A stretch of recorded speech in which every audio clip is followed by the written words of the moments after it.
seems what it is. So, but beer sales are not the only thing. However, if your band did something and it was like really stellar, and I'll tell you probably the best example of this.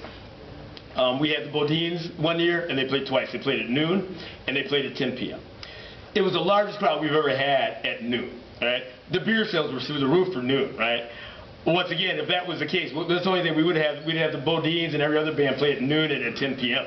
if that was our only concern. So yeah, there's a lot of stuff there. So beer sales are not doing anything. It's a factor then, though. So anyway, have all your friends come down and drink. That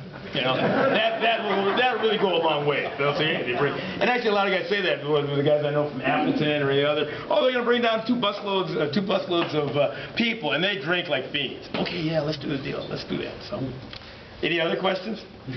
Yes, sir. Who's responsible for hiring on the main stages? We have a hierarchy, and I guess my boss, who's Bob Babish, is doing everything on the Marcus Amphitheater. Okay. And the Marcus Amphitheater is different because it is a paid seat venue.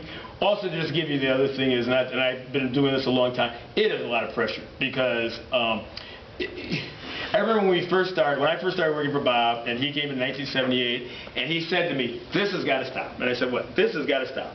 We had Hall & Oates. It was our headline performer. And he was just getting so upset as far as the money of the spin. The headline performer that, again, would have played the old main stage, that was $30,000. And he was going, "This is unbelievable. We can't keep paying this kind of money." I can tell you right now, as a Marcus Amphitheater, there's a few $1 million deals, such as if the Eagles were there. And it hasn't been, if you don't get that right, such as if you book this band, you pay them that much money and they don't have the sales, that would have been his job. He could have actually bankrupted Summerfest.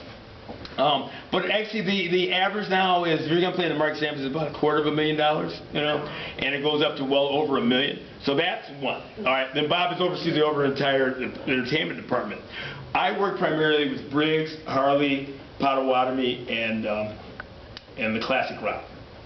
And also, if anybody knows me, typically I get more involved with the R&B, world beat, just ethnic styles of music. That's what I do more of. Then we have two other guys that work primarily with USL, Miller, and rock. They're younger than me, although they're not that much younger than me. And they also, again, there's a different. So we try to have different kind of tastes. We have a couple of different people. So Bob oversees it all. There's myself. There's a few other buyers. This year, just again, I guess also I can relate to a lot of people where they actually were reduced costs. Last year, to make a long story short, was overall a very, very, very good year. However, and I'm sure all of you can relate to this, sponsorship was down.